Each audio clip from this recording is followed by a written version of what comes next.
Hmm? Ah! So you're a Slayer too. Isn't that interesting? Do you like it? God, I love it. Mom? Just a second, honey. You know, Buffy never talks that way. Why do you love it? Well, when I'm fighting, it's like the whole world goes away, and I only know one thing, that I'm gonna win and they're gonna lose. I like that feeling. Well, sure. It's that dead feeling you get when they win and you lose. I don't let that kind of negative thinking in. Right. Right, that could get you hurt. Buffy can be awfully negative sometimes. See, honey, you gotta fight that. Working on it. Oh, Faith, can I get you another soft drink? Oh, you bet. Thanks.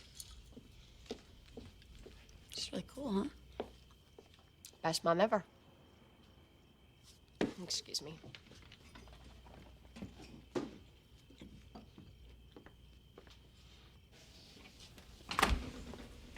I like this girl, Buffy.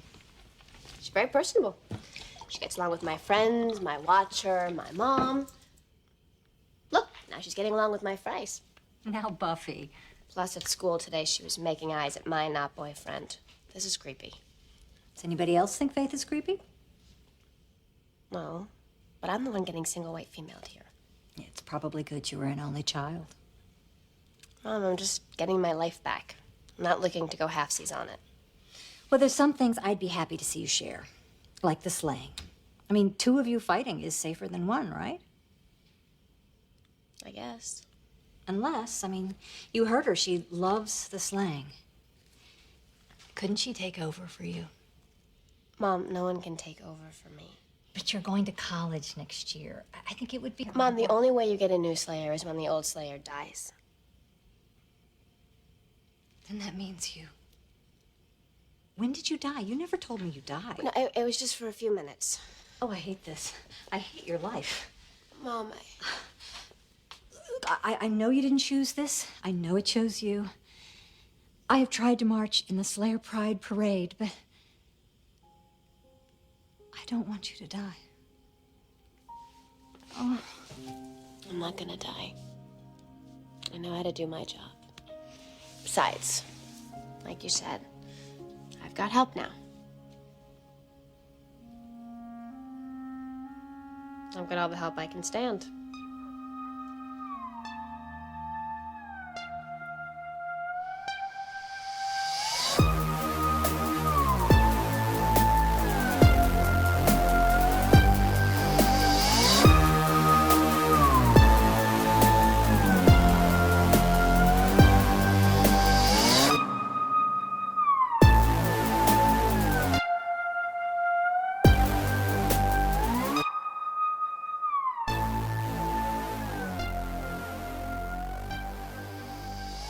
Hello, everybody. Welcome to Still Slaying, a Buffyverse podcast. I'm Penny. And I'm Kara. This episode, we're going to be discussing Season 3, Episode 3, Faith, Hope, and Trick, directed by James Contner and written by Jane Espenson, David Greenwalt, and J.W.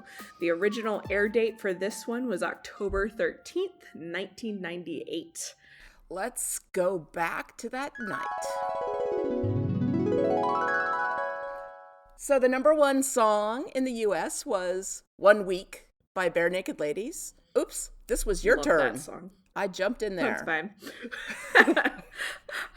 I love that song. Fun fact, I tried to get my music teacher to allow us to learn and sing that song, and she called my mom in. Oh, God. And made her look at the lyrics and was like, do you want your daughter to be listening to this song? And my mom was like, my daughter doesn't know what this song means. Yeah, like, it's just a fun care. melody and beat. Yep. But it's a good one. And then the number one song in the UK at this time was Girlfriend by Billy. In the US box office, the number one movie was What Dreams May Come. Number 2 was Ants. And number 3 was Rush Hour. Rush Hour was in 1998? Yeah, apparently. Oh my God. Whew. This also, New York Times bestseller, included Memoirs of a Geisha. I also did not realize that book was from the 90s. And, of course, Tuesdays with Maury. Yeah, those were both really big in the zeitgeist at the time. There was a lot of conversations about Memoirs of a Geisha, which was a really gripping novel, right? Like total page turner. Yeah. But written by a white man based on sort of his ideas about what geishas are. And so there's a lot of like cultural appropriation and questions about it. And then remember Madonna went through a phase of dressing like a geisha, and that made a lot of people upset. It's all very confusing. I never read Tuesdays with Morrie. It's not my kind of thing. I'm not like I've seen the movie. Chicken Soup for the Soul person either. Yeah. Oh gosh, that's very late 90s appropriate. Chicken Soup for the Soul. Yeah. It's like every single classroom we had, there were multiple Chicken Soup for the Soul books. Yep. And there were so many different versions, like Chicken Soup for the married soul, Chicken Soup for the child soul, Chicken Soup for the dog lover soul. Like there was just like, it was such a cash grab. There was a baseball fan soul. I remember that one too. That's hilarious. Speaking of which, so specific. On October 13th, 1998, the Yankees won the American League Championship, so they are going to the World Series. And I remember that. I was living in New York at the time, and the Yankees were on just a roll. And they just won constantly. And I still had my Boston Red Sox hat that I would wear sometimes, and people on the subway were mean to me. Oh, man. The impeachment of I can imagine of U.S. President Bill Clinton was taking place. The impeachment proceedings were formally initiated on October 8th, 1998. The official claim was that he was accused of lying under oath and obstruction of justice. At the same time that day, Clinton announced huge education reform initiative all about like paying teachers more, smaller classrooms, all that kind of stuff. I don't know how well it was received, given that, you know, every newspaper, TV show, everything was focused on the impeachment. The budget was being negotiated at the time, and there was a lot of news articles about, is the government going to shut down? No, we promise we won't shut down the government. Like a lot of that. Benjamin Netanyahu named Ariel Sharon foreign minister of Israel on October 9th of that year. And Palestinians were very upset about it because he was a former general and defense minister and who had been fired after massacring hundreds of Palestinian refugees in Lebanon in 1982. And Israel's commitment to the peace process was therefore questioned. And this really hit home, considering what's going on in Israel and Palestine right now, that this conflict just keeps cycling and cycling, and more Palestinians are killed, and it's heartbreaking. And I don't know what to do about it except to keep asking for a ceasefire, because it's tantamount to genocide what's going on over there. Pinochet was arrested in London. Do you remember all of the hubbub about him? Like, he was this Chilean dictator. He had been responsible for all kinds of war crimes, and then he fled to Europe, and then he ended up getting arrested in London. This was I remember huge news. What he looked like. Like, that's what stands out to me, because I was in 5th grade at the time. Like, I remember it on the news, but I don't remember any of the details at the time. I remember learning about it later. Yeah. But at the time, I just remember his face everywhere. The FBI on October 13th opened a DNA database. At the time, this was cutting-edge technology and new in crime fighting, and this is the part that made me mad.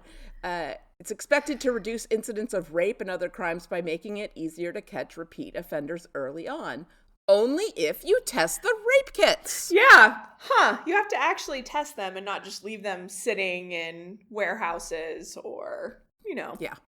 And listeners, if you don't works. know about this, it's a national problem that rape kits get taken and then shelved, and they never get tested, and they go bad eventually.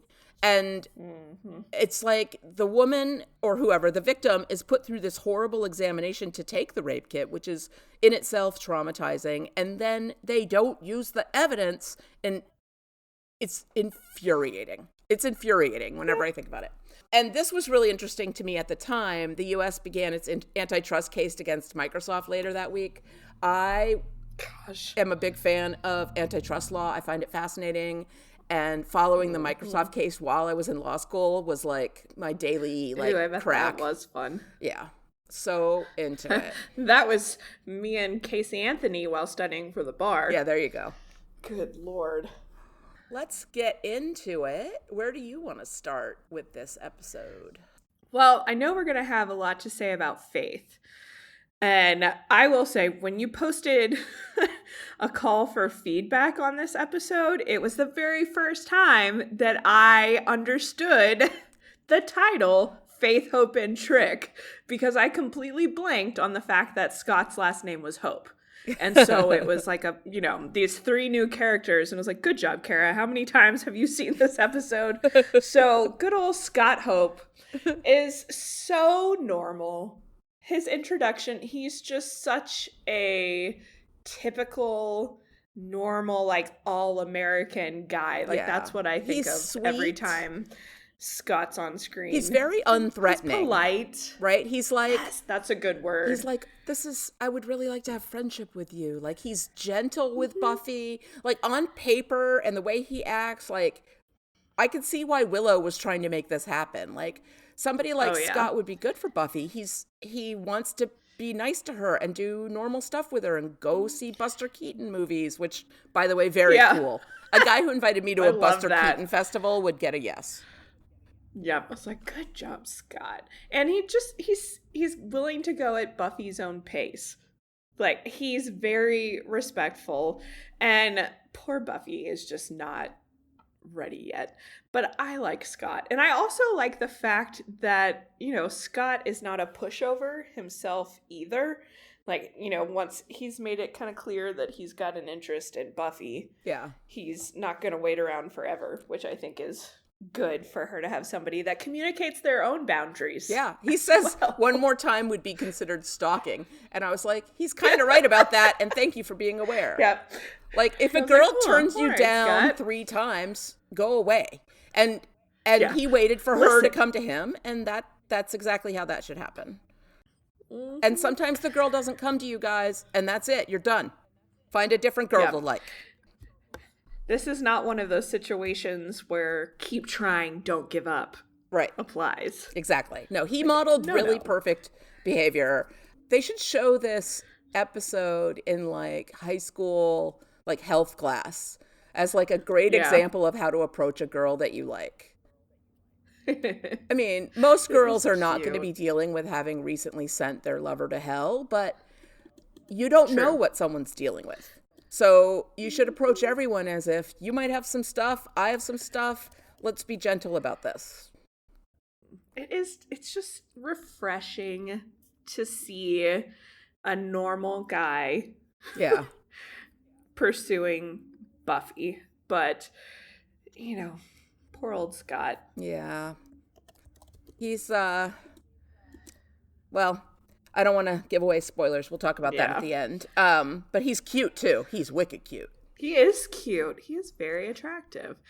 And, I like the introduction of 3 so vastly different characters, where you've got Scott, you've got Faith, and you have Mr. Trick, who I love Mr. just Trick. really wants a Diet Coke and a little snack, apparently. I love him so much. I think he is one of the funniest, like, most interesting villains. I love that he wants to modernize. I love that he cares about internet connection, and that he looked at the statistics on Sunnydale, and all of these things about how he's like a 20th century vampire, right? And he wears like business suits, and he's looking to the future. He's still a vampire, right? He eats not only the drive-through window guy, but also the pizza delivery guy, right? He's not above. I love that. Above, killing and being a vampire, but he doesn't like to get his suit messy, I can tell. Right? Oh, He's like, this and is a he nice also suit. has that it's a kind of meta observation when he points out the lack of black people. Oh, I love it so much. And I'm just like, you tell him, Mr. Trick. And the fact that he is is he the second named black character on the show after Kendra? Yeah, I think so. And that's it. So it's just kind of this interesting observation about Sunnydale and about Buffy. Sunnydale. Town's got quaint. than the people? You call me sir. Don't you just miss that? I mean, admittedly, it's not a haven for the brothers, strictly the Caucasian persuasion here in the Dale. But, you just gotta stand up and salute that death rate. I ran the statistical analysis, and hello, darkness. It makes D.C. look like Mayberry. And ain't nobody saying boo about it. We could fit right in here. Have us some fun. We're here for one thing. Kill the Slayer, yeah. Still, big picture.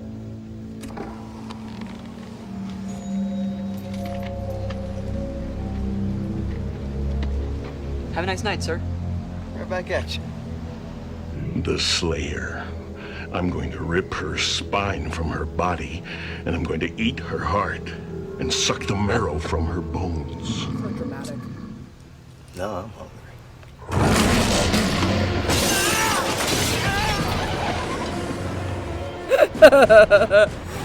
And that shot of Oh my god. Trick lunging out of the window to grab the drive-through guy is in the credits, and it's one of the best vampire, person turning into a vampire moments. It's really scary and fast and chic and cool. So creepy. Yeah. I love that. Now I'm hungry. Like, damn, you made it sound so good. Yeah, yummy marrow. I love that. And the little Andy Griffith reference with Mayberry in there. Like, that whole little spiel is... Oh, it's so funny. It's just so good. He's a breath of fresh air. He really is. That actor was in the final round of choices to play Spike. And I tried to imagine him as Spike, and it kind of messed with my head a little bit. I love James Marsters, but I think he would have also been a really interesting direction to go. I love Mr. Trick, though. He's so fun. And he's going to get up to some more hijinks later in the season, so we are not done with Mr. Trick. I really enjoy his business attire. He reminds me of, what is the name of this show? It's on Starz. It's about a bunch of PR people. Don Cheadle is in it, Kristen Bell, and... is it Billionaire? No. And the guy who played John Ralphio on Parks and Recreation. Anyway, they're all fast-talking, kind of unethical PR people, and he just reminded me of that type, that fast patter, always me of making Arsenio a deal. Hall. Yeah, he does have a kind of an Arsenio Hall vibe, especially the suit is cadence, large shouldered suit. That was really in the 90s too, sort of those shoulder pads. Those are special. And let's talk about Faith. Faith. So I love Faith. Not everyone loves Faith. Some people are like, why do you love Faith so much? I have a love-hate relationship with Faith. Yeah. She is a deeply damaged person. She has had a really hard life and a lot of trauma, and she is super independent, right? She's like, I don't need anyone. I'm tough. I can take it. And she thinks that she's the best Slayer ever. At one point she says to Buffy, maybe you've been doing it too long. As if, how long has Faith been the Slayer? 4 months? A few months, yeah. And she's maybe you should, back off after doing it for 2 years, which is also not it's not like Buffy's 80, right? And let somebody else take over. And her look is diametrically opposed to Buffy, right? Buffy is all these soft pastels and flowers, and could she have more sparkly butterfly clips in her hair, and delicate straps, and everything is ultra feminine and gentle and delicate. And Faith is leather pants, tank tops, dark red lipstick, and chunky heavy boots. She is the anti-Buffy in so many ways, and we call it a foil, right? She's the foil for Buffy. She's the dark contrast that allows us to see the lightness that is Buffy. And what I love about Faith is what she does for the show, which is to bring Buffy's personality into contrast in a way that forces Buffy to look inside herself and see that darkness within herself, the darkness that Faith has. I don't want to get too spoilery about it, but it's what I love about Faith is that there isn't anybody else other than another Slayer who could provide that for Buffy. Nobody else can completely understand what her life is like and what is going on in her head in any way. And Faith is the closest that she can have. But at the same time, she clearly is like, ugh, I don't want another Slayer in town. I don't want to deal with a new person. I don't like how all my friends like her so much. And also, Faith is a force of nature. I think Buffy can tell that Faith is hiding something or is a phony in some way. And that her, her instincts are like, this something's not right about this girl. She's got a read on her, for sure. And it's so over the top sometimes in this episode with how much, her friends and everybody else are kind of taken by Faith. Yeah. Which, I get it. Like, it's a little heavy-handed, but it really does emphasize what Buffy is feeling. Right, like, especially freaking Xander. So typical. When Faith is talking about, asking Buffy, like, what her best kill is or most memorable kill or whatever that is. And Baith. Oh, is that their ship name? I guess so, anyway. They are, kind of going back and forth. And Faith starts telling about this one fight that she's in where she's rolling around naked. And Xander is, of course, absolutely enamored with this story. He's like, they should film that and show it every Christmas. I know, gross, and Xander. In front of, like, what the hell, man? In front of Cordelia, like, just hook, line, and sinker, he is all in on Faith, which definitely kind of comes up a little bit later in the season. Yeah. But everyone just is so taken with her. And I remember watching this the first time around in college after, having been away from the series for a long time and having to go back and check that I didn't miss an episode because of how seamlessly Faith fit in. It feels like she's always been there. I don't know, if that's mainly a credit to Eliza Dushku and the writing of Faith and how fully fleshed out she is immediately. Yeah, she is beyond being a three-dimensional character. There's like 8 dimensions. Yes. It's fascinating. And you can really tell that under everything, this girl has experienced some trauma. Yeah. And it's such a brilliant introduction for her character. And I think it might be my favorite introduction of a brand new character other than Spike. I mean, Spike. It's hard. And knocking over the Sunnydale sign is Yeah. great. But yeah, Iconic. Faith being like, you must be Buffy. Can I borrow this? And like staking a vampire is pretty great. And then I love Oz. I'm going to go out on a limb and say there's a new Slayer in town. Like, yeah, it's like, good job, Oz. I do love too how when they're all like doing the introductions and everything, and Oz is like, well, how do you feel about werewolves? Like, we need to establish this right now. And what does she say? Like, as long as you don't bite me or hump my leg, yeah, we're good. And I do love the whole how she is already nicknaming Buffy and calling her Buff. And B. That probably has to do, with how she already feels familiar. And when she's like, how slaying just makes you all hungry and horny, and everyone looks over at Buffy, and she's just like, sometimes I have a yogurt afterwards. I was like, oh, so different. But it's just, I love when they're showing her around the school, and it's like a tour of all the horrible stuff that's happened in the school. Like, over there's where Spike almost killed us, and over here's where I got sucked into a muddy grave, and it's so funny. And then Faith is like, if I'd had friends like you, well, I still would have dropped out, but I might have felt real bad about it. Yeah.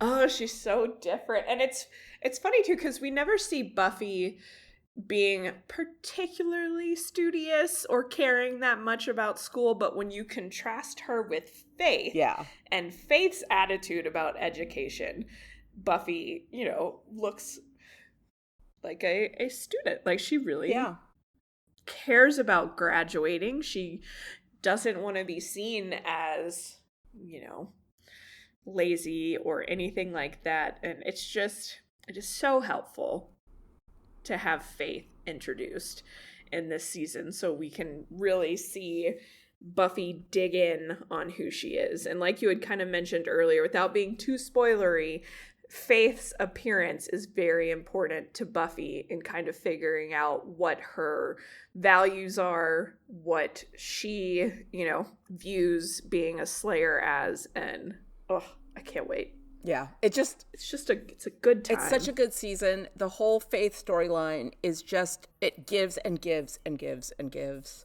I never get tired of Faith. And of course, even Joyce. Oh yeah, Joyce. Well, Joyce's perspective is, first, she's trying to be, to march in the Slayer Pride Parade. So they made our whole coming out thing overt, and she is trying to be supportive of Buffy's friend, but she also has this twinkle in her eye. You could tell she immediately had the thought, this girl that I don't care about at all, she can take on all the danger, and my daughter can just take a step back and have a normal life. Like Joyce is so into it purely because she's worried about Buffy's safety, and Buffy is like, I kind of didn't want to be a Slayer, and now that I've accepted it, I don't want someone to take it away from me. Like, it's mine. Yep. That identity. Yeah. She so strongly identifies as a Slayer at this point. It's just, oof. And Faith coming in is definitely different than Kendra. Yeah.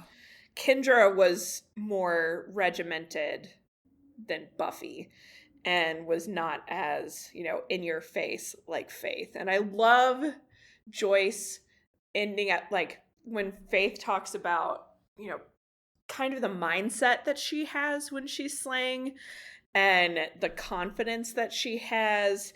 Basically, it's dangerous if you feel like you can be beaten, all this stuff. And Joyce is like, oh, that makes so much sense. Yeah. And she's so enthusiastic about it. And I think Buffy, from her perspective, almost sees it as if her mom is being very accepting of this new Slayer and almost seeing Faith as more impressive than Buffy. Right. Where that's not at all where Joyce is coming from. But for Buffy, as she's seeing Faith interact with all of the people that are most important to her, she immediately starts to feel that insecurity. Yeah. And that comparison, which is so very teenage. Yeah. I mean, whenever it makes sense. There was a new kid in school who was even remotely attractive, they got so much attention that it makes everybody who was already there feel like, hey, like, what? Yeah. But it eventually the novelty wears off, and if the person is truly interesting, they will continue to get a lot of attention. But if all it was novelty, then, your friends are going to come back. But Buffy's too young to have that kind of perspective and to be able to be like, you guys play with your new toy, I'll be here when you're done. And she only just got back to her life. She says it at the Bronze. Hello, my life, how I've missed you. Like, she just got back, and here's Faith rocking the boat. And she's like, go back to Massachusetts. Which, by the way, Eliza Dushku is really from Massachusetts. And yet, I still find her Boston accent to be inconsistent and odd. Even though she's local here. I do enjoy hearing it, though, when she whips it out. Like, it's just, there's something very comforting to me about hearing the Boston accent. It's like, oh, it's a piece of me in this TV show. Like, even though I don't believe I have one, it's the atmosphere that I live in, and it's my home. So I like the accent. I don't know what it is about, maybe for me it's novelty, since I haven't been to Boston, but have always wanted to go. But I love a Boston accent. Like, there is just something about it that I don't know. I have a very positive view of Bostonians, and I think that's partially influenced by my grandpa. But I can't get enough of it. And I hear it occasionally on Words With You, not like with Daphne, who, for our listeners who don't listen to other Podcastica shows, she is another one of our hosts. Yeah, she's a mainer. But with Eliza, yeah, it's so much fun to listen to. But Eliza Dushku in general, I love her. I find her mesmerizing and watching on screen. Her, yes, like the energy she brings, and you just can't look away. And the other, piece of media from my childhood that I constantly go back and rewatch and associate her with is that cheerleading movie, Bring It On. Oh, I love that movie. Yep, it's so good. I think my best friend and I we were in 6th grade when it came out. We saw it in the theater like 5 times, watched it constantly once it was released. And I love her so much. And the contrast between her character in that movie and Faith is pretty drastic, but at the same time, Eliza Dushku is there's such a strength about her that comes through in all the characters she portrays. She's very confident, and that is exactly what you need in a Slayer, because when we see Buffy has a more classically, I don't know if I want to say feminine, but her strength seems to come more in vulnerability and understanding and using her emotions and her connections with people are, something that she derives a lot of strength from. And when we are introduced to Faith, she doesn't have that support system that Buffy has. Right. She doesn't have anyone. No, like she's had to rely on herself. She's self-sufficient. She's confident. And she has this whole different type of strength represented than we've seen with Buffy. And I love how, they kind of play off of each other, and they both start to learn from the other one and see what the other one has that they might be missing. And these two actresses together, it's hard to picture anybody else now in these roles. I think that Eliza and Sarah Michelle Gellar have very good chemistry on screen together. And it's just, I don't know, it was a brilliant move by the writers bringing her in. I think it changes the whole series and the whole feel of the show. Yeah. It really pushes all of Buffy's buttons. And while that is horrible when it happens to you in real life, it makes for really, really fun TV. And True. I especially enjoyed seeing the sort of sassy Buffy come back when she's talking to Joyce and she's like, look, she's making herself at home with my fries. Yeah. I like how it brings out this sort of snippish little side of Buffy. You don't usually get to see. She's usually magnanimous or deeply emotive, but this slightly mean girl but keeping it under wraps Buffy is a new one that I like. It's a new side of her. And it's the thing, I compare it with her attitude towards Cordelia sometimes. Yeah. With that little bit of that mean girl kind of popularity contest vibe. She's slightly threatened by Cordelia, just like she's slightly threatened by Faith. And sassy Buffy is fun. Yeah, she really is. I'm here for it. And even with Giles, Faith, what does she call him? Mr. Belvedere? No, but she says... Who calls him? Mr. Belvedere was from last week. That was the guy who answers the phone and is like, is there a buddy here? The stoner guy. But she does make a comment. She's like, if I knew they came this young and good looking, I would have requested a transfer. And Giles full on blushes. And has to leave the room. It's very cute. And Buffy rolls her eyes. And the look on Buffy's face. She's just like, what? And she goes, raise your hand if ew. And Xander raises his hand, but Willow's like, nah, I get it. Yeah. Nope, makes sense.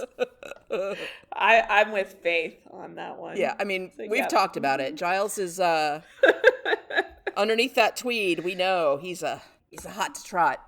Yep. Especially when he's Ripper. Yeah, or like just slightly Ripper. That's the just a little sexiest. bit. Just like a little bit of Ripper showing through. Oh my gosh. Yeah. So the other outfits in the show are interesting in their own way. They put Willow always in like, she's in a lot of earth tones and fuzzy sweaters. All her sweaters are fuzzy. I think it's to make her seem more innocent and I don't know, sort of dorky. I was glad that there was no purple hat this week, but she and Oz were wearing kind of matching clothes. Their color schemes went together. Cordy is wearing a lot of red this season, and her fashion is always tailored. She looks a little bit like she's ready to be a paralegal at a nice law firm. She always appears older than the rest of them to me. And I know she is older, like back, you know, she's older as the actress herself, but she always looks more mature. Yeah. She dresses like she's 25. Willow and Buffy. Yes. And maybe that's true for the character.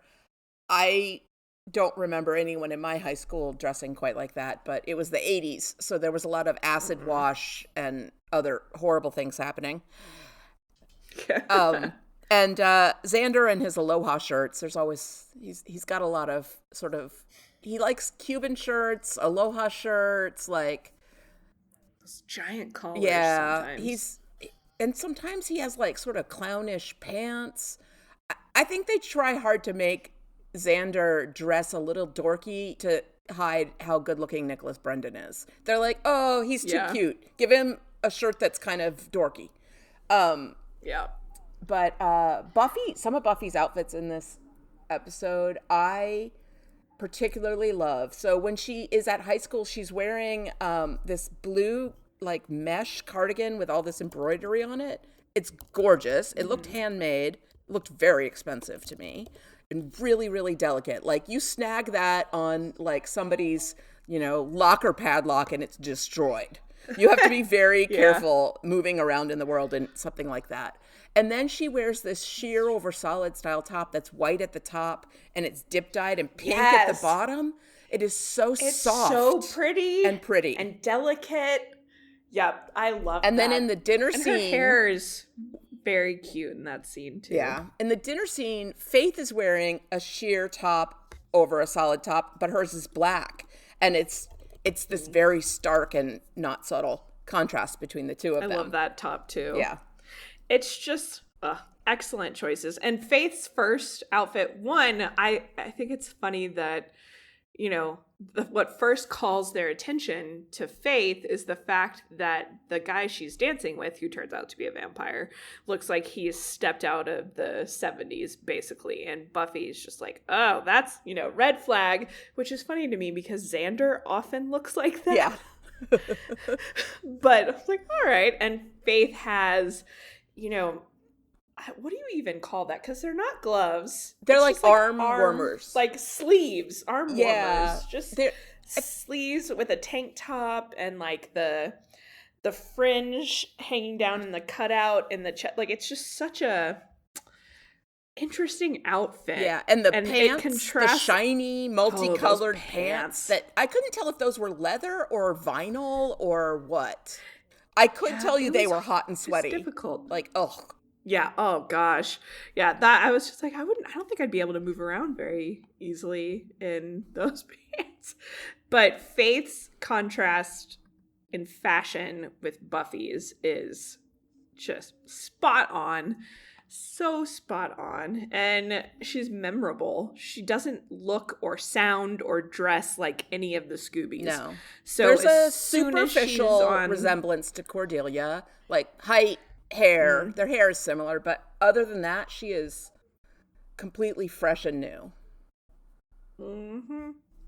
Gosh, and Cordelia, like, she really does look so much more mature. And she's beautiful in this episode. That red top that she has when they're in the bronze and they all meet Faith for the first time. I don't know if it's the lighting or what, but she looks tanner than normal. Yeah, she was glowing. And maybe it's because, after summer, Cordelia has come back from her. Right, she went to Mexico over the summer or something. So yeah. She must be. And the summer before, what was she? She was in the French Riviera. Yeah. So, Cordy's been places. She gets a lot of good sun, but she just looks so pretty in that scene. And it makes it even sillier to me how Xander is infatuated with Faith, because he's basically like, ooh, shiny new toy. Yeah. And I'm like look next to you. That's a perfect woman. Don't deserve her, man. It's true. He doesn't deserve her. She deserves better than Xander. But yes, by a long shot. Because Xander would still, if Buffy was like, Xander, I think we should date, Xander would break up with Cordelia in a second. Oh, there'd be a skid mark. I'm out of here. Yeah. And now that's not okay. He would go for Faith too. I'm trying to give him grace as a teenage boy. He's a teenage boy. But Oz wouldn't do that. No, because Oz is like a perfect human.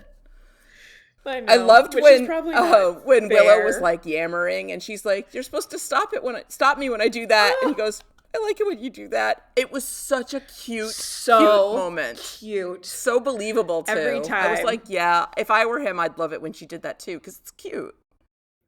And it's so innately Willow, and what he loves about Willow is how she's so Willow. She's just, she's such a unique and interesting person.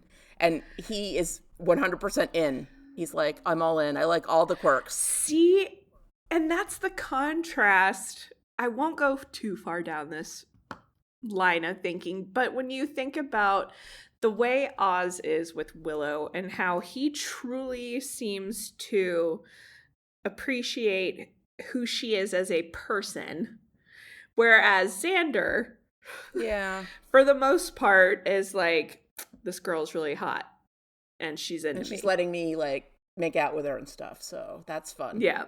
That's, and Oz, I mean, I know I did not know many teenage boys like Oz. So I know that's not entirely the most realistic character, but when you've got both him and Xander constantly kind of on screen contrasted, it doesn't do Xander any favors. No, it does not make Xander look good.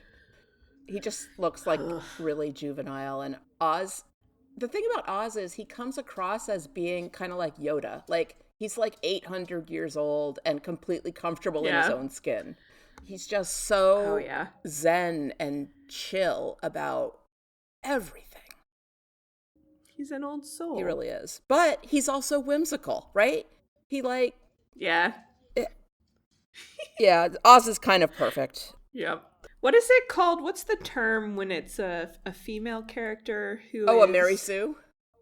Yes. Is there a male equivalent? I don't know. For that? And I'm just not aware of it. I'm going to look into that because he's kind of a boy Mary Sue. I really can't think of... without spoiling anything, there's something that happens later on in this season that he handles perfectly, maturely, and it's hard to find a flaw in him. What is he, too understanding? Yeah.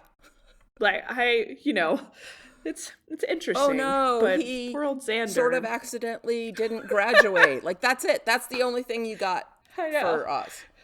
Basically, because he's too smart, kind of, to really care about boring high school classes that he doesn't need. Yeah. I was like, all right, that's whatever. Yeah. He can stay. He's allowed.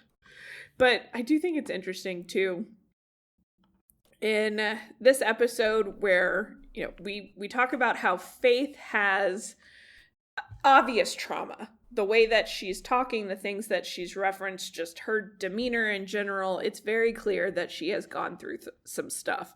And even though, the Scoobies understand that Buffy had to go through something difficult by killing Angel, they don't quite grasp how traumatic that was. And poor Buffy, understandably kind of keeping it to herself that Angel's soul had been restored. And when Giles is going back to her and asking, like, yeah, I need to nail down what happened with Akathla. What, can you give me a few more details? And Buffy's having to relive it. And it's like she's completely numb, just kind of reciting in her quippy little Buffy voice, like, yep, this happened, and then this happened, and then I did this, and then I did this. And the whole time, I'm just like, Giles, dig deeper. Like, ask more questions. Like, you guys have to talk about this shit. Yeah. And it just... But she wasn't... Oh, it drives me crazy. She wasn't ready. And no. The experience... So last week, the theme was, you can't just bury things. They're going to come back up. And this week, it's, you also can't run from your problems or pretend that you don't have them. And Buffy has to see what it does to Faith, right? That it almost gets her killed, that it makes her, erratic and unpredictable and not a good slayer. And she's like, she has to go through that experience and think about how Faith finally admitted what was going on when she was forced to, and did succeed in kissing Toast Man. And then she can tell Giles. And the look on Giles's face is like, I knew there was more to it that she wasn't. And Yeah. And then it's so interesting that Willow is like, can I still help with the spell?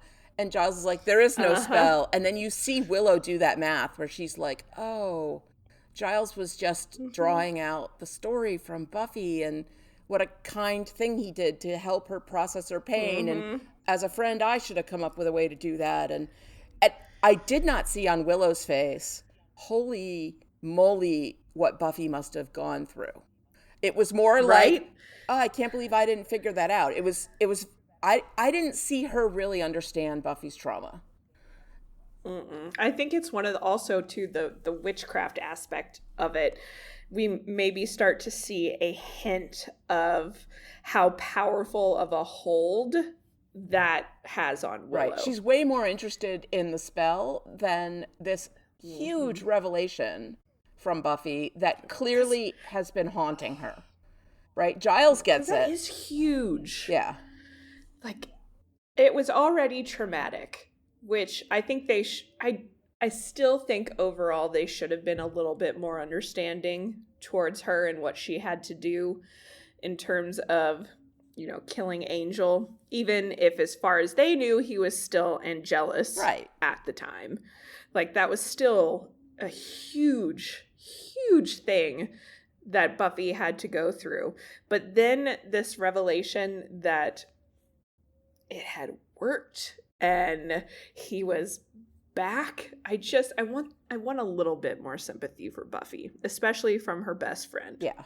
But I really don't think Willow fully understood what she heard because she was so distracted by the spell and by, she just wasn't really getting it. I don't remember the next couple of episodes very well, so I'm hoping that she finds it in her to give Buffy the empathy she needs.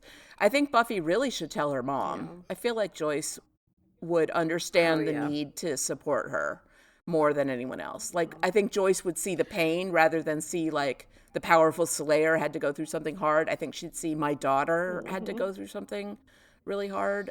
Yeah. I don't know if she ever tells Joyce the whole story. I can't remember that either. Which is I don't know if she gets the whole story, but well, that's spoilery. I'll save that. Yeah. Oh, yeah. What is his actual name? Kakistos? Yeah, Kakistos. Is that the... Okay, I was like, it's not... What is it? Kissing Toast?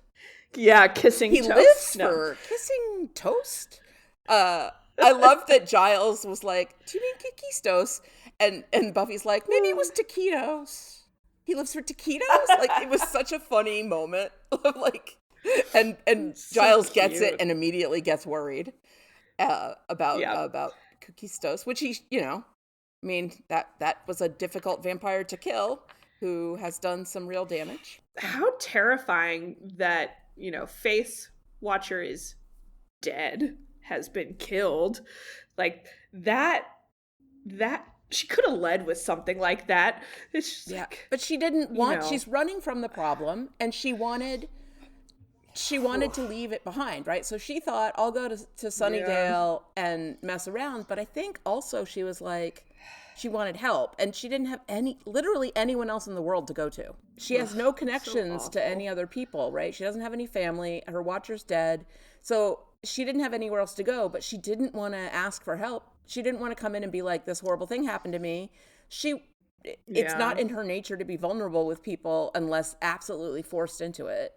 And that is a thing that a lot of survivors of childhood trauma have. They have this shell that they put up, and they're like, nobody gets inside the shell.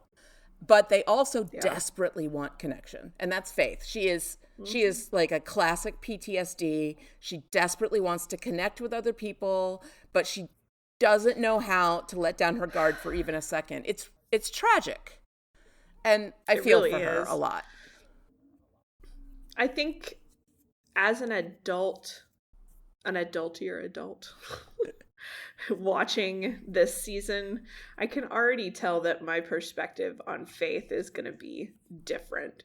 From what I remember, and just, you know, the real world parallels and implications of survivors like Faith, I already have a different opinion of her going in. Like, I know I will get frustrated with her because that's, you know, inevitable with the plot of the show. But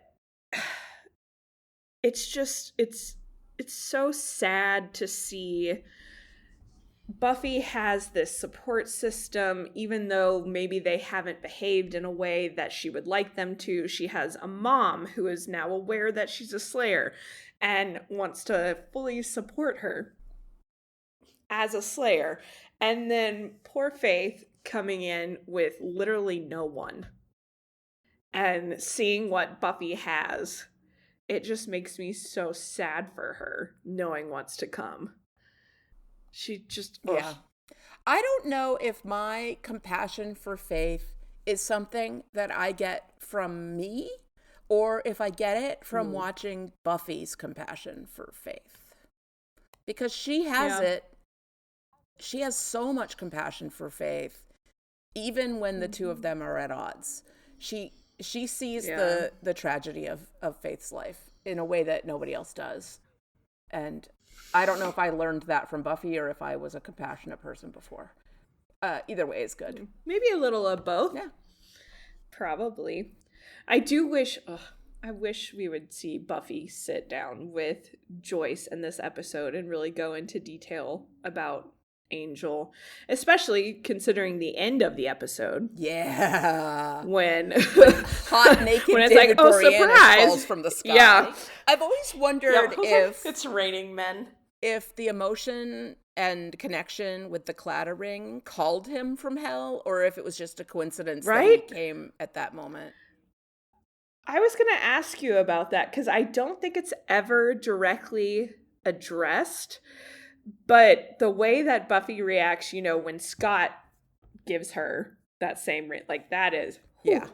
That's a PTSD moment right there. That's like massive flashback. Oh, yeah. That was brutal. Awful. I felt so bad for both of them. I was like, oh, he didn't know what he was getting into. You know, he did this very like sweet thing that he had no idea that it was like basically hitting her with a sledgehammer. Such a nice gesture. Yeah. But the emotion, like that was such an emotionally charged moment. And if you think of, you know, the supernatural aspects of this show, her channeling that energy into that ring and putting it in the exact spot where it seems like he left. It's connected to his return. It just seems like it. Yeah. Well, and yeah, there are other things we can discuss about that in the spoilery section, but I do think that has a big part of it. It just seems too coincidental for it not to. Yeah. But yeah, now considering that he's back, assuming that Buffy finds out that he's back, she should definitely talk to her mother. Yeah. Considering that the last thing Joyce knows is that all of a sudden he was evil and trying to hurt everyone. Yeah. Yeah. Joyce needs a heads up. New topic.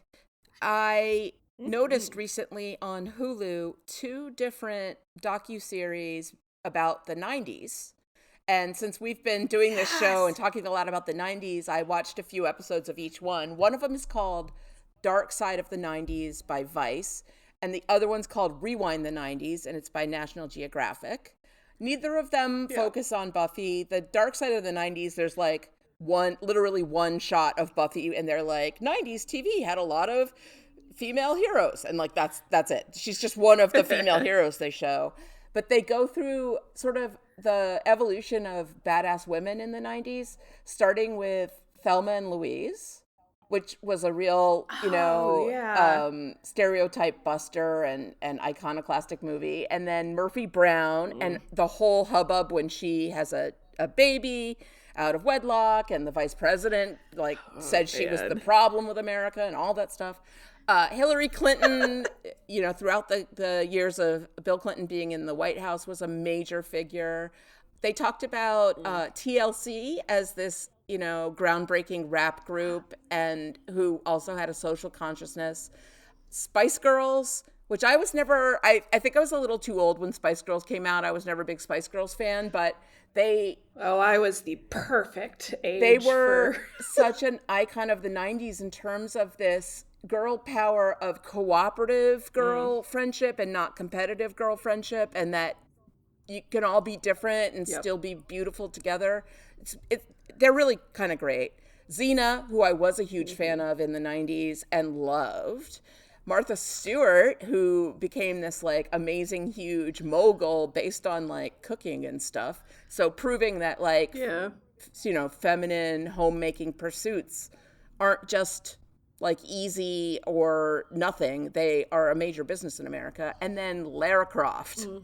And Lara Croft, I have a lot of mixed feelings about, because she was one of the first sort of badass action babes in video gaming, but she was so sexualized. She had these hypersexualized giant breasts, and she also always had to dress like Action Barbie, right? There was a lot of leather, a lot of tough, and I focus a lot on the most practical Buffy's fashion, because I love that she's able to be feminine. And there was this time in feminism in the 70s, 80s, 90s, right? The stereotype of bra burning, or women dressing in menswear, and women who went into the office had to wear power suits, and there in the 80s there were these sort of the girl version of a tie. There were these bow neck blouses, and women were sort of, if you were too feminine, then you couldn't also be professional or tough. It was this you weren't this taken trap. seriously. And I feel like Buffy is no, I can pink and sparkles and still be a badass. And at the time I really appreciated it, because I was entering the professional workforce as a lawyer and trying to figure out how to dress and how to present myself. And I didn't want to not be taken seriously, but I also didn't want to not have any personality. And riding the line between those things in a conservative environment like a law firm was difficult. And it took up a lot of brain space. Still an issue today. We haven't solved it. I think of Jess, Zooey Deschanel's character in New Girl. There's a particular episode where Nick is dating this female lawyer who, oh gosh, what's her name? She played Janice in Mean Girls. Oh, I know who you mean. Dang it. I was it's on the Lizzie Kaplan. Yeah. Okay. So, yes.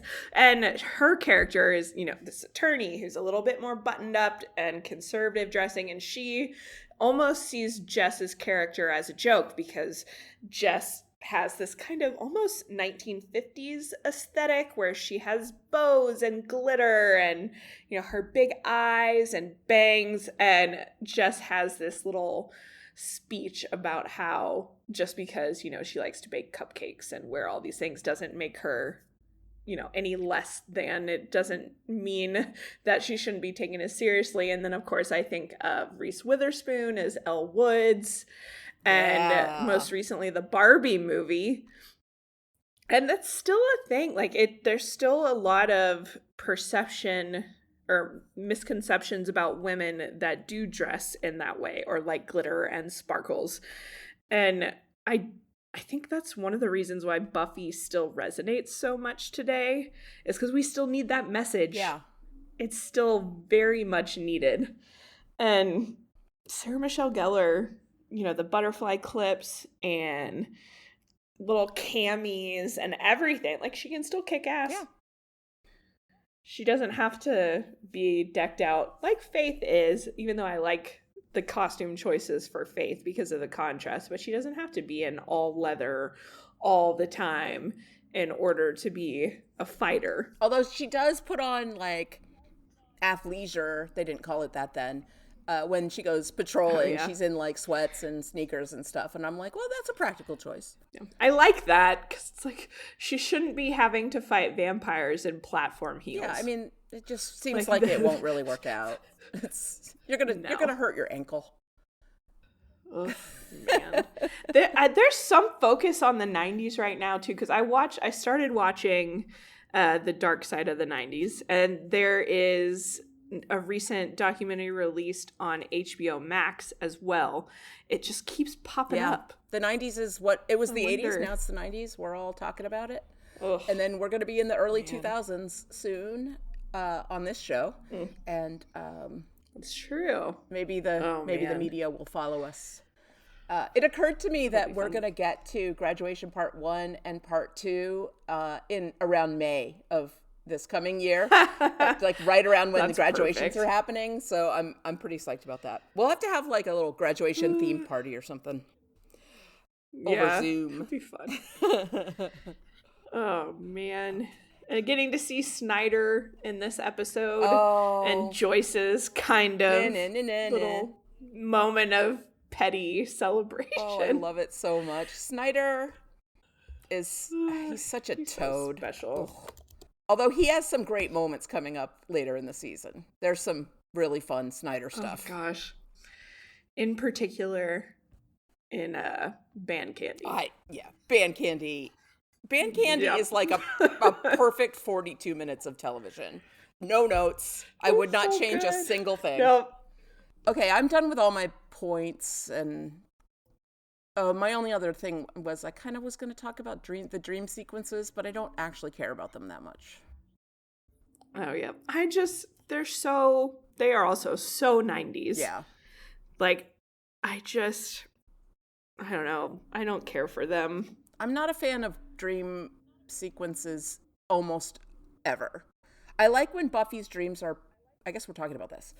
I like when Buffy's dreams are prophetic, but generally I'm not a fan of dream sequences where it's like a jumble of images and it's up to the viewer to like understand some, abstract message from it. I almost always am like, what a waste of my time. At least these dreams that Buffy is having of Angel are short. And it's not like a whole episode. There's that one episode in season 4 that's the entire episode is dream, and I hate it. There are funny moments in it, but like, a waste. It's such a waste of time.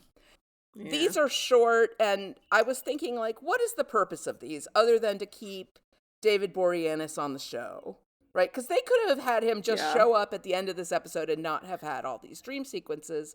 But it's to show that he is still haunting Buffy, and that specifically that her guilt is what's haunting her, because she keeps hurting him. Oh yeah. And, like, he was all bleeding and stuff in this dream, and he got angry at the end, and it's her guilt and her love for him that are haunting her, and she can't move on from them.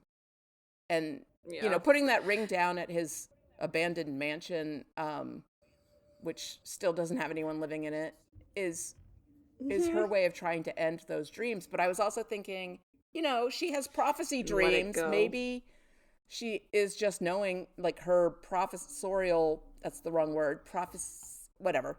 Her brain is telling her that Angel's coming back. It's trying to warn her. That's true. Maybe. Prophecy girl. Maybe. I don't know how I'm going to edit this conversation because of how we started. I might just leave all of that in. Who cares? Yeah. But I don't know. I mean, I understand the device of the dream sequence. It's just not my favorite. But symbolically, I guess it would be a little bit more difficult to have it come across that, you know, she's feeling guilty and she's trying to then let it go. Because it's not a coincidence, right? Either that Scott's last name is Hope. No, not and, subtle. you know, yeah, it's like they're kind of hitting us over the head with that one. And the fact that he gives her that same exact ring and she takes the one that she had from Angel and kind of tries to put it to rest, which does the exact opposite of what she intended to do, apparently. But I think, I don't know. I understand them needing to keep David Boreanaz kind of fresh in our minds, because the more that we see him and Buffy interact, the less willing we as the audience are going to be seeing her trying to move on with Scott. That reminder of what she had with Angel is still there. But poor Scott, like, he basically had no chance in viewers' minds, because I remember being like, oh yeah, you're nice and you'd be good for Buffy, but you need to go away. Angel's back. Yeah. Like, as soon as I saw, you know, naked Angel fall from the sky, I was like, oh good, okay, yay, he's back. This will be great. It's like, nothing could go wrong. This will be fine. Oh yeah, what could go wrong? It's like everything's fixed. Yeah. Oh gosh. He is so beautiful in that fall, man. Woo. Handsome man. He really is. Just all kind of perfectly sweaty. Yeah, just exactly the right amount. Sweaty. Yeah. Like, I wonder, did they just like spray him down with a spray bottle or something? I'm sure. Yeah, that's how that works. I mean, I do that when I'm trying to make photographs of flowers look like they've been in the rain. Oh yeah, that's I smart. spray bottle them until they form drops that look like raindrops. It's, you know, fake rain. So that was probably fake sweat. I read somewhere that David Boreanaz liked to sort of mess around on set and walk around naked to like crack people up and stuff. Like, he's one of those people who doesn't mind being naked in front of people. I wouldn't either if I had that body. But I just, the idea of him walking around like you know, on the set or whatever, being like, hey, naked is so funny and antithetical to Angel, right? Because Angel would never. He would never find nudity funny. No way. He would never like wave his penis in someone's face as a joke. Like, all those things. No. But apparently David Boreanaz is just silly. In real life. That makes sense. You know, that feels more Steely Booth-ish. Yeah, he gets to be much more silly as Steely Booth a lot of times. Even though that show also deals with some heavy stuff. Oh, yeah. Oh, goodness. But yeah, it's such a, I don't know, it's also just so funny how Buffy is starting to move on and willing to give Scott a chance, and then Angel literally drops from the sky as she's made this choice. And like, well, all right. Angel ex machina just falls right into the middle of her plans, messing up her life again. Just too funny. I don't hate it, though. It makes for some excellent TV. Oh, the best. The best. Shall we get into some trivia? Let's do it. I'll start. The band playing at the Bronze is called Darling Violetta, and they would later provide the title theme for the Angel spin-off show.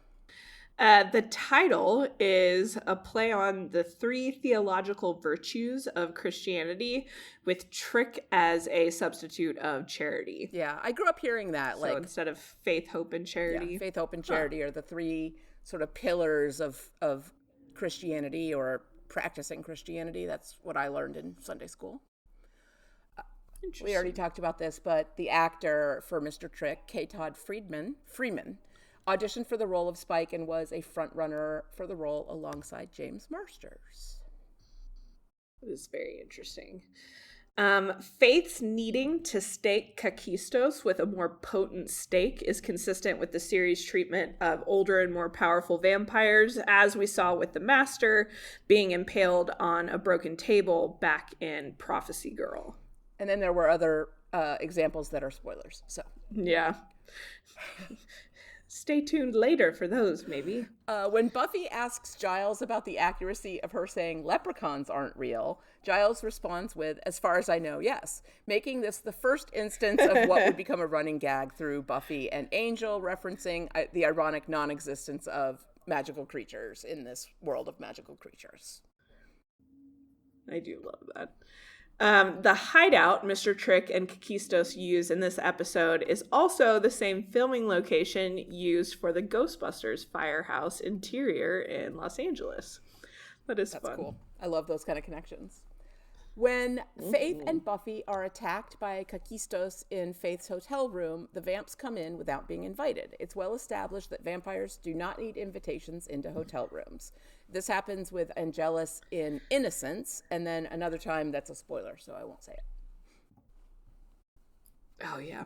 This bothers me. And it might be the lawyer aspect of me where, you know, if you are staying somewhere one night that would essentially be your habitation, let's say if someone was to burglarize it. So I'm like, why doesn't that apply to vampires? It's only logical. I've always had a problem with that. What if somebody's living in their car? Does that become their home, or is it not because it's a car? Like, that seems like the magic is. It should be about use, not like, It's anyway. That has always bugged me as well. So another bit of trivia. Xander openly showed an attraction to Faith, which Cordelia noticed, claiming Xander had a thing for Slayers. This seemed to be somewhat true, considering Xander's crush on Buffy during the first and second seasons, I would argue still in this season, along with his brief attempt at a flirtation with Kendra Young. I like that. Or he just likes all girls. I added that part. I was like, we only have seen him around I figured. Slayers. Like, the only new girls have been Slayers and Inca Mummy Girl, and he was into Inca Mummy Girl, too. Yeah. So, I don't know. He just flirts with everyone. He is a teenage boy who is attracted to girls. Let's see. Oh, we already talked about this one, so I'll go to the next one. And we already talked about that one. So, no more trivia. Except that is David Boreanaz' actual naked body in that scene. He doesn't use a body double. And why would he? Because his body is beautiful. Especially if he's comfortable being nude. Like, thank you. Thank you, David. Thank you. You're a beautiful man. Oh, man. So that brings us to the part of the episode where I ask you, does it still slay? Oh, I think it definitely does. I love this episode. I'll come back to it, even if I'm not doing a complete rewatch, just for fun to see the introduction of Faith. It's important, too, for this series, the Buffyverse in general, so it's definitely a go. And Siri, I did not say... Damn it. My Siri lit up. Okay. Anyway. I also think it still slays. My favorite part is Mr. Trick. I find him hilarious. And the introduction of Faith is great, and she becomes so great through the season. Everyone knows I love Faith. But in this particular episode, Mr. Trick is my favorite part. I find him so fun. Very different than any of the other villains that we've come across so far. His personality especially. Yeah, he's unique. And a snappy dresser. All right, let's head over to the Bronze and see what some of our listeners have to say. Bronze things. Things of bronze. Dika Jane says, Mr. Trick does not get enough recognition as a villain. So entertaining to watch. Feel there is more story to be told about Trick. Wish we could have gotten to know him better. I agree too. Team Trick. Woohoo! Jolene writes in, feel like I'm going to be in a minority here, but I'm really not Faith's biggest fan. And she's got two emojis that are like gritted teeth emojis. I sympathize with yeah? her character, but I could just never take to her, especially with stuff that she does in future episodes. Is that too spoilery? Ugh. Not yet. I love Eliza Dushku, though. I also love Mr. Trick. His comment about Sunnydale not being a haven for the brothers always makes me smile. Apparently, K. Todd Freeman originally auditioned for Spike, which would have been interesting. Anyway, this isn't one of the better episodes of the season, but it still has its moments. Kissing Toast, laugh cry emoji. Joyce's response to Snyder when Buffy is allowed back into school is perfect, the nya nya nya nya. Giles's indignation at not being invited to the Watchers Retreat. Oh, we didn't talk about that. It's so funny. When he's like, oh, I used to love a good kayak. Funny. Poor It's Giles. perfect, and it's so British. It's so totally British. But the way he gets Buffy to open up about Angel is just totally Giles and is another way of showing just how much he cares about her. Obviously, the ending was a massive shock first time around, too. I was so confused back in the 90s when I saw it. Oh, seriously, and having to wait a whole week. Yeah, it was brutal. Like, Angel's back? And then fade to black? Come on! Just rude. Ugh. Next up is Becky, and she said, hello, thoughts on this episode. I remember how cool it was when senior year came and we were able to leave for lunch. I completely understand Willow's excitement. That was a pretty cute moment, how excited And Willow nervous. was. Yeah. Oh, yeah. Considering all the other stuff that they've dealt with, the fact that this is what got her worked up is precious. Loved the mother-daughter sass when meeting with Snyder. And she said, does Giles know Angel's soul was restored, or is he figuring it out? He's acting fishy about this spell. I definitely think he had an ulterior motive, which was to find out more information, but I don't think he quite, had gotten to the conclusion that Angel's soul was restored. Yeah, he knew something was up. LOL at Willow getting busted with Scott showing up. And in all caps, she said, Faith, I cannot tell you how often I used 5x5 back in the day. I think I'll start using it again. The scenes at the Bronze make me miss my 20s. Oh, to be young again. Well, only if I could take my current knowledge back with me. Yeah, that's a good point. With a winky emoji. This episode aired 3 days before my 22nd birthday. Oh, that's fun. The contrast between Buffy and Faith is perfect. Faith comes across as such a confident, carefree slayer that seems to intimidate Buffy. Buffy at first seems threatened and annoyed by how everyone is so enamored by Faith, even Giles. His giddiness when talking about her was too cute. That's true. Hilarious moment with Xander and Willow showing Faith around the school and where all the bad things happened. Life on a Hellmouth. Okay, let's see. Joyce was so endearing when talking about Faith taking over for Buffy, opening up about her fear of losing Buffy, but still trying to be supportive. Give Joyce Mom of the Year. Very sweet moment. The tension building between Faith and Buffy is perfect. Great acting from both Eliza and Sarah Michelle Gellar. And the way Faith beats the vampire shows that she obviously has some issues that haven't come out yet. Yeah, that's a good point. Yeah. That's one of those signs pointing to some trauma that Faith has experienced for sure. She goes on to say, after this rewatch, I see now that Buffy wasn't totally jealous of Faith, but more that she saw Faith was putting on a bit of a facade. It was really cool seeing the strong side of Buffy come out with being the voice of reason for Faith, for seeing she was suffering and helping her work through it to beat the bad guy.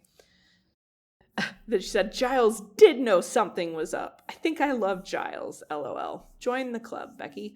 It was an absolutely beautiful scene and beautifully acted by Sarah Michelle Gellar, watching her finally open up and tell the truth about what happened with Angel. You could see the relief wash over her, the compassion and understanding on Giles and Willow's face. I could feel their heartbreak for her. I read that terribly, but I agree with that sentiment, Becky. Great episode for showing growth with Buffy, setting up for some great episodes to come. I totally forgot about Naked Angel dropping in where Buffy placed the ring. Yummy, winky face. Yeah, we definitely talked about that. You are not alone. Glad Mr. Trick has arrived. Absolutely, totally, 100% still slays. I loved everything about this episode. This is a little spoilery, so hit your 30 seconds ahead button if you don't want to hear this little spoilery part. But she says, I cannot wait for Wesley. All that Watcher meeting talk got me excited. Favorite quotes is Joyce waking Buffy up to meet with Snyder. Morning, sunshine, ready to face the beast. Buffy going to take her English exam. They give you credit for just speaking it right. That was cute. Willow, when Scott came by, Scott says, hi, Buffy. And Willow, that went very well. Don't you think that went very well? She's precious. Joyce, when she finds out about the Slayer prophecy, you never told me you died. I like how Buffy brushes that off. It was just a couple minutes. Yeah, it's just for a little bit. Yeah, like, don't worry, Mom. Trick, when Faith and Buffy are beating up on the Master and he bails. If we don't do something, the Master could get killed. Well, our prayers are with him. Side notes. I loved the charm talk last week. One of my favorites, our youngest fur baby, is named Phoebe after Alyssa's character. And she did share a photo. Adorable. We might have to share that on Instagram. And she said, I'm a Tennessee girl, and it's nice to hear how others love Dolly too. She's a national treasure. She really is. I bought a Dolly Parton shirt last night. Yep. So we got an email from Cindy. Hello, I'm Cindy. I followed Penny over from the Yellow Jackets podcast. Thank you, Cindy. Yay. I mean, the shows are very different tonally, but they're both about teenage girls in the 90s facing some really, really difficult situations. Y'all are doing an awesome job, and it was refreshing to know you will only be doing the fave episodes because even though I'm a big fan, I didn't need an hour and a half about bad eggs.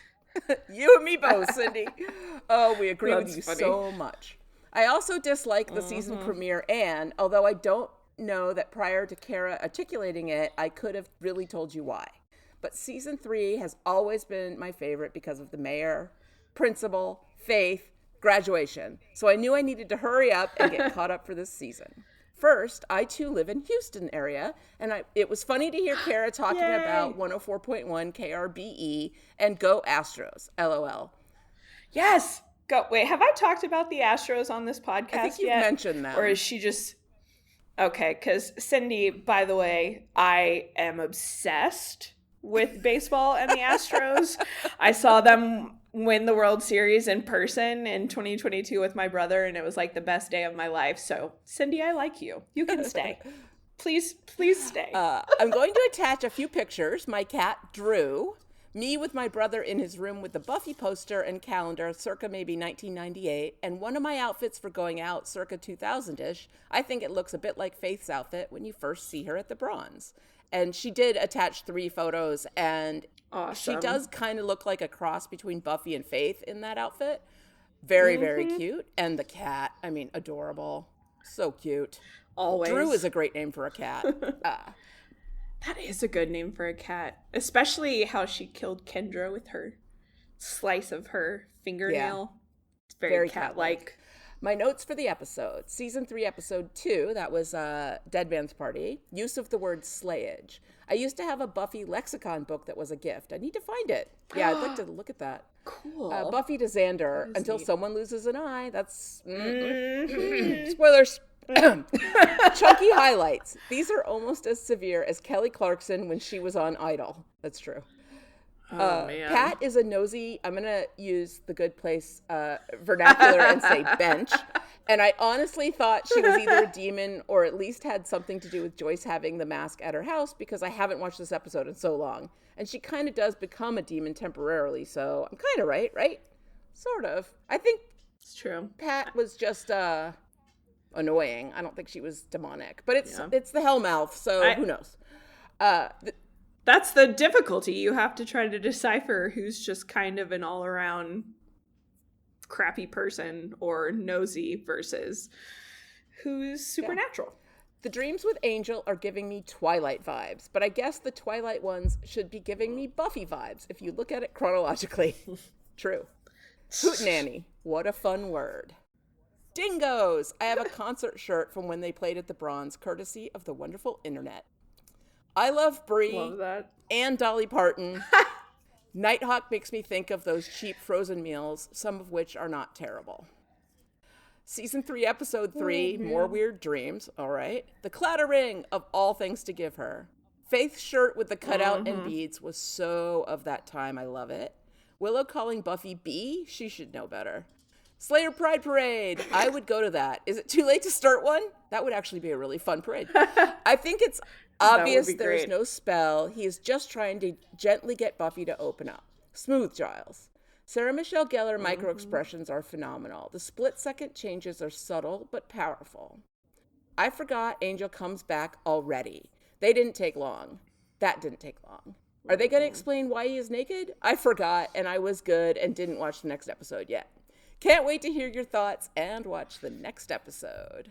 Thank you, Cindy, and thanks for coming over from Yellow Jackets WTF. Yay. That was my first ever podcast, and it's very, very dear to my heart, and I love that show. And we don't know when season 3 is coming back, so I can't tell you when Yellow Jackets WTF will be back. We got 3 voicemails. I'm going to play Onwin's first because it's for last week's episode. Hey, Penny and Cara. I am a little bit late to the Dead Man's Party, but I just wanted to give you my thoughts. The style, the 90s styling is so amazing. Buffy with her chunky blonde highlights and the Rachel style hair and the little sparkly clips, it is so 90s. I was there, and that's pretty much what I went with. Xander, I just wanted to punch Xander in this episode. He's just so righteous, and I really hate how he tries to make it be about other people, trying to say how much Buffy's hurt Joyce, but it's really just always about him, and I just can't stand it. I just don't remember being so annoyed with him last time, but then again, I guess I was in my late 20s when I watched this, and now I have much less tolerance for that kind of posturing. What else? The zombies are actually terrifying in this. The makeup's not great, but they're pretty scary zombies coming straight into that party and snapping that kid's neck, and they don't seem very killable at all. So I thought they did pretty well with that in terms of the scary horror factor. And finally, Giles. Just love Giles more and more every episode, and the way he just shimmied on up to the principal and pretty much just gave him the tiniest taste of Ripper and intimidated him. I just thought it was fantastic. Can't wait to see what happens next. Even though I know what happens, it's just so much fun to watch. Thank you. Bye. Onwin is my co-host for the Cast of the Rings, which covers the show The Rings of Power, and we also don't know when season 2 of that is coming back, so I can't tell you when that podcast is going to be coming back again. All right, we got a voicemail from Sam. Hi, Penny and Cara. It's Sam from Boston. Holy Yay. David Boreanaz butt crack Batman. The show really pushed the limits of what the CW was going to allow on TV. And I appreciate it. He's such a pretty man. Yeah, this pretty. episode was so great. I really, really appreciated it. And just sort of channeling 14, 15-year-old me at that time. I watched the show live, so it's really cool to see it now through the lens of an adult and just seeing the different characters develop. I am totally with you two about Xander. Even, with putting JW's personality and history aside and all the abuses that he did, it's an awful, avatar for him in this show. I mean, I know Xander gets better, but it's just I don't know. I'm right there with you. I have a really hard time tolerating him on screen and how he treats the women in his life.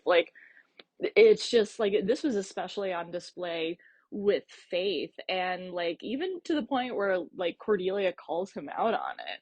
She says Xander, get a new theme. Thank you. Did JW get some feedback that it's getting creepy? It's not how all teenage boys act. There's just other guys in the show that don't act like that. Oz doesn't act like that. And it's really gross to just see it, and just sort of this, I don't know, it was really rough this episode with him. And what did you guys think about Giles' manipulation of Buffy in this episode? To like, obviously she's holding onto some secrets. Her friends know that. We saw that in last episode. Like, clearly she's holding stuff back. And she wasn't getting to a space where she wanted to talk about it, which, they mentioned a psychologist, and that will be a great time. But rather than just sort of letting Buffy come into her own, Giles preys on her drive as a slayer to protect the world from demons and demonic activity. And so he leverages that of saying, like, I can't complete this barrier spell to contain this evil without more information. I know it comes from a good space. It's because I'm a psychologist. Like, it rubs you the wrong way of like, really? Manipulation? All right.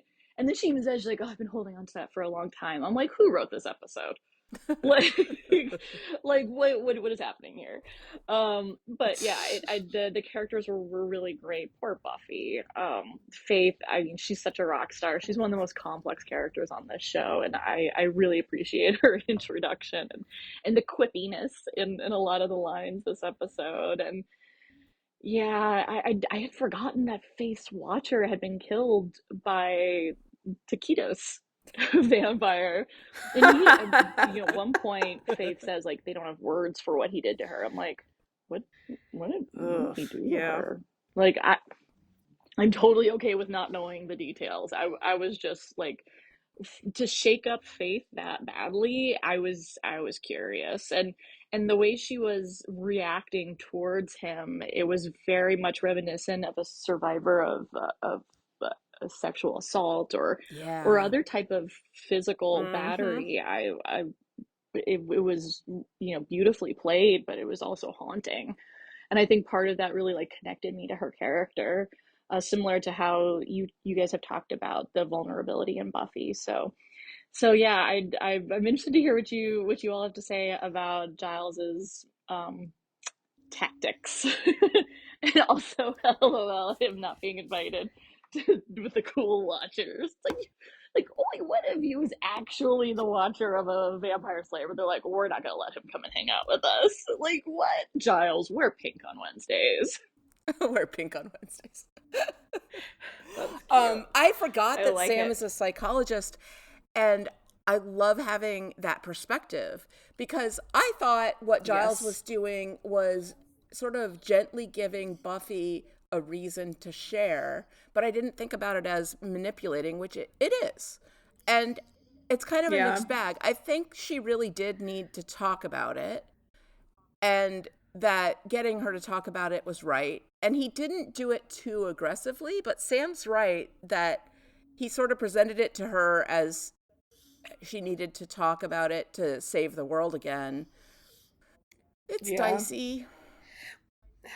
Yeah, and honestly, I think there are a lot of behaviors maybe that are normalized and accepted that many of us do that are just plain manipulation. It's just not really thought of like that. And I don't know. I mean, I guess it's an interesting question as to whether or not that's ever really okay if his intention is good, and that opens up a whole rabbit hole we could go down with that type of discussion. But in this specific situation with Giles, it didn't bother me too much. But I don't know. I could see if I were in Buffy's position and I ultimately realized what he was doing and that he was, intentionally trying to get something out of me that I was not ready to share, I may not have felt great about it. Yeah. I'm going to have to think about that for a while. It's such an interesting perspective. Yeah. Sam is going to be on a future episode. She'll be with us for Gingerbread, which I know is one of Kara's particular favorites, and I'm really looking forward to that. Yes, it's so good. It's got so much goodness in that episode. And we have one more voicemail. I can't wait. From Steve. Hello, Still Slaying. This is Steve, and I just recorded Dead Man's Party and sent my live Steve for it, but I don't know what the deadline is for these episodes, so I'm going to go ahead and do Faith, Hope, and Trick now. That way I'm ahead of the game if it's needed, so yeah. Whoa, there's seniors and Cordelia in that dress, Charisma Carpenter with those sunglasses, and that, wow. Whoosh, suck the marrow from her bones, ew. Ooh, that's a lot of hoops that Buffy's got to jump through, but she'll do it. I know Giles trying to get the particulars of Buffy sending Angel to hell is important. So this scene is strong, but it's just a scene. Okay, I don't remember how things go with Scott Ford, so this is going to be interesting development. Bonus points for using the word mosey. Oh, that's right. We get our first glimpse of Faith in this, dancing with this guy who ends up being a vampire. It's so great. I'm going out on a limb and say there's a new Slayer in town. Well, slaying makes you hungry and horny. Meet the infamous Buff. I love it. I love the exchange of, it's a long story. I got bit. I guess it's not that long of a story. Okay, Faith recognizes Giles' sexiness, which, I mean, I'm a man. I don't get it, but I guess women go for it. The whole Ripper thing, you can tell it's underneath the surface there, maybe. I don't know. We do. You can tell that Giles knows there's more to the story than Buffy's telling him, that Angel got his soul back before she had to kill him and send him to hell. Oh, Willow called her B and then went, Buffy? Oh, Mr. Trick knows there's two Slayers. And so Joyce is trying to understand now, like, how there can be two Slayers at the same time. But, yeah. Oh, she never told Joyce that she died for a few minutes. Whoa, it seems like Faith is a little more into it than she needs to be. Oh, that's the problem. If her watcher is dead, why is Faith here? I forgot how much was in this episode. Wow, it's a big episode. Yeah, they were brought here for a trap. The first rule of slaying is don't die. And Trick, our prayers are with him. Oh, I forgot that she comes clean about Angel getting his soul back before she states him. Okay, I have no words for this one. Talk to you later. Oh, that must be his reaction to Angel falling from the sky. All right, that is the end of the main section of the podcast. Stay tuned for the Watcher's Diaries if you want to hear the spoilery discussion. And if you'd like to join the conversation, you can find all of our contact information at podcastica.com or find us on Facebook at facebook.com/podcastica. We're also on Instagram at stillslayingcast. And we have an email address just for feedback called stillslayingfeedback@gmail.com. Honestly, you could send anything you want there to us if you want to send us pictures of your cats. We've been getting a bunch of them, and I really enjoy seeing other people's cats. So keep them coming. Yes, all the cats. I love the cats. Also, at podcastica.com, you'll find all of this information and links to our social media pages and all of our other shows. I will say right now, I have been watching.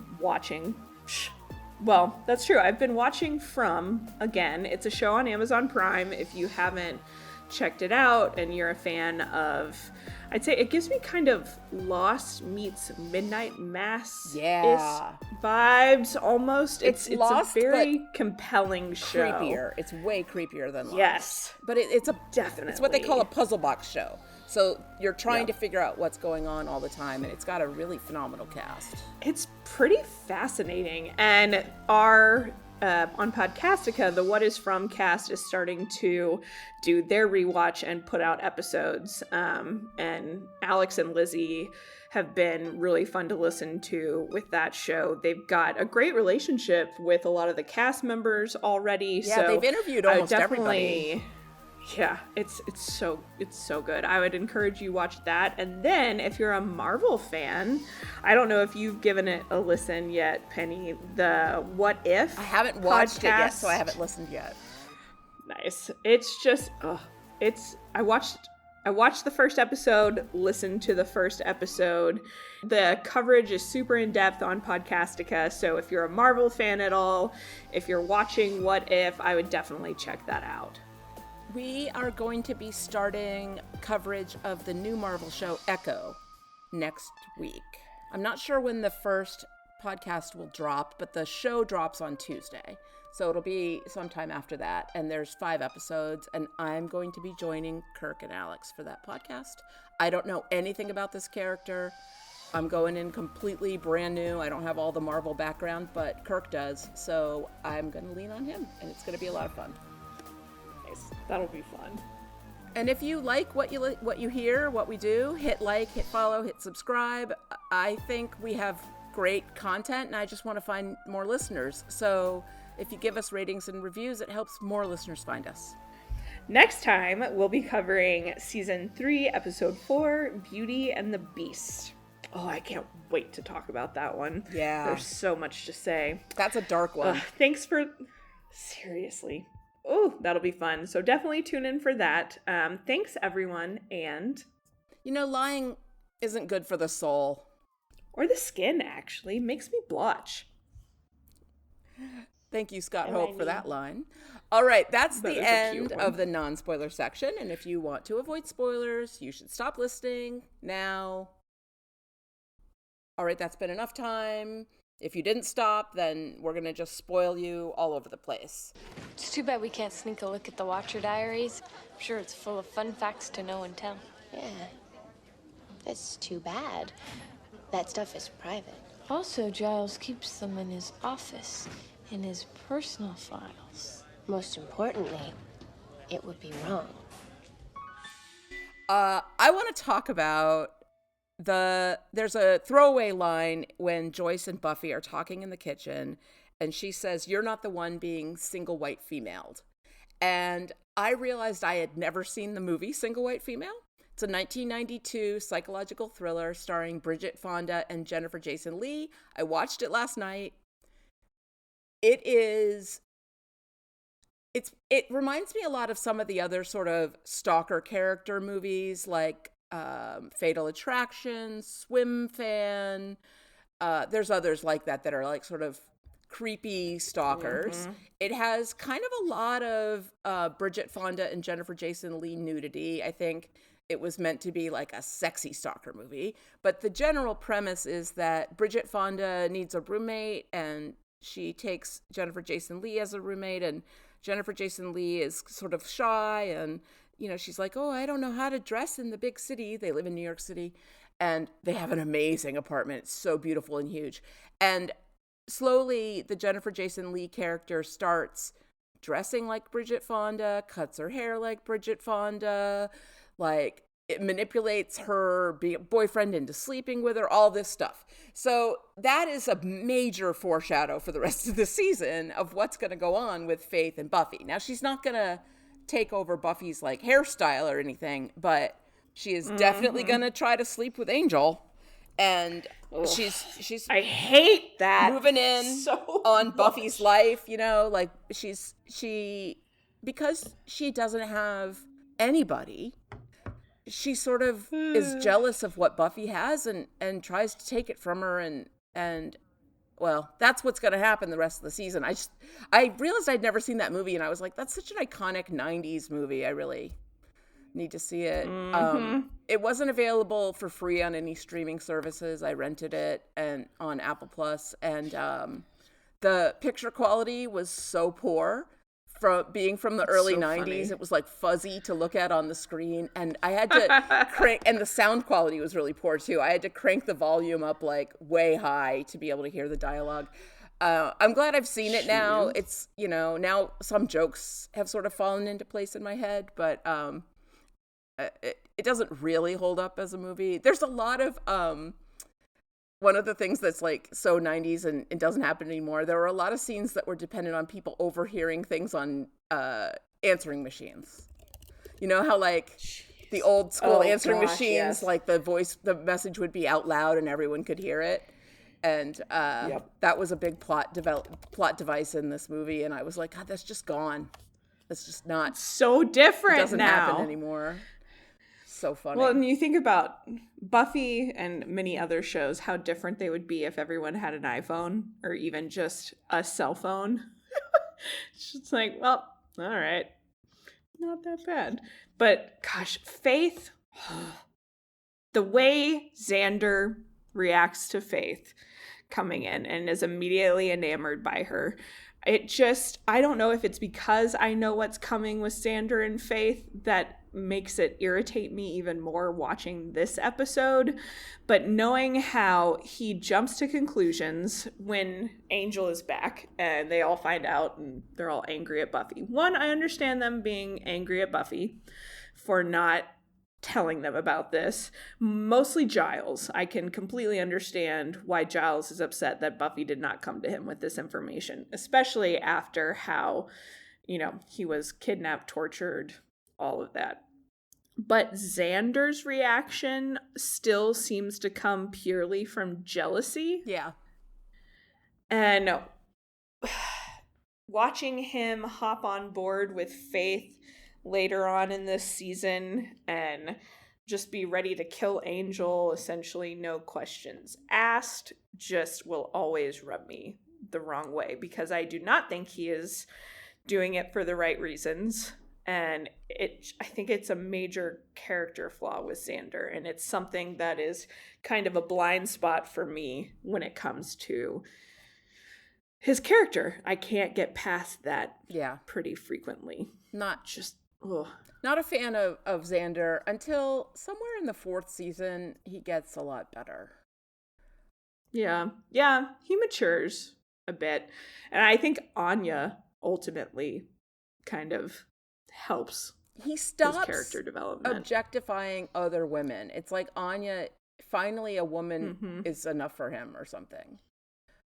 Yeah. Oh, Xander. Yeah, he's complicated.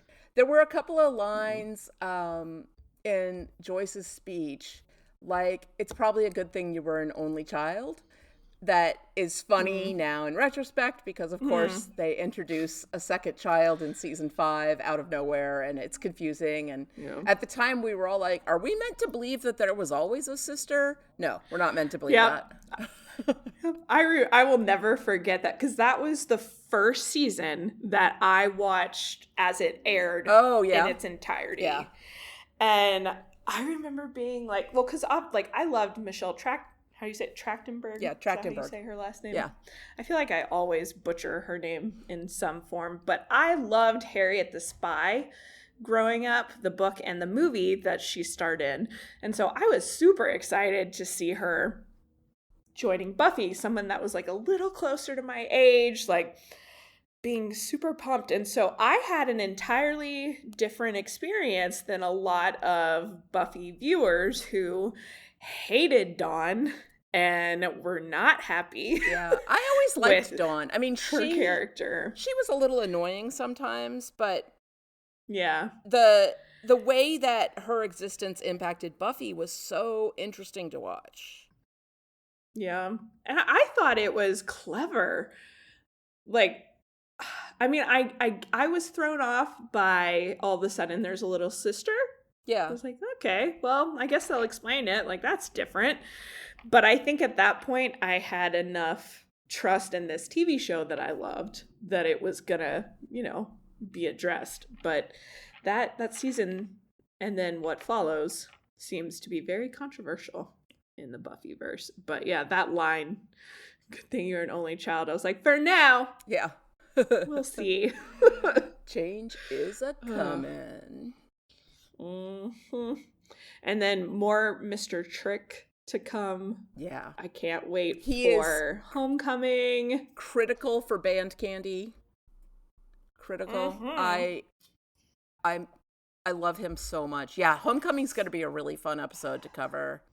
And next week, Beauty and the Beasts is a disturbing episode. It's going to be interesting to cover. We're going to have to sort of brace ourselves to go through that one. And from what I remember, it's just such a brutally realistic portrayal of domestic violence. Yeah. That it can be hard to stomach. So I might have to figure out a palate cleanser after that one. Absolutely. It's going to make me ragey. Yeah. I can tell. So if you are a person who has had some domestic violence in your life, you might want to consider not watching that one. I mean, honestly, it's upsetting. It's really upsetting. But it is very beautifully handled by the show, I think. I think it's pretty tasteful in my memory, and we will definitely pull it apart next week on the podcast. Mm-hmm. For sure. All right. Let's see. I think I'm good. Yeah, I think I hit all of mine. This was another one. I started taking notes for the spoilery section, and it ended up just being everything I thought about Faith. Yeah. And I was like, we don't need to do that now. Yeah, we'll get to that. We will get there. We have the rest of the season to talk about Faith. Plenty of time. All right, then. Goodness. That is the complete end of our show for today. Thank you, everybody, for listening. And until next time, I'm Penny. And I'm Kara. Keep slaying.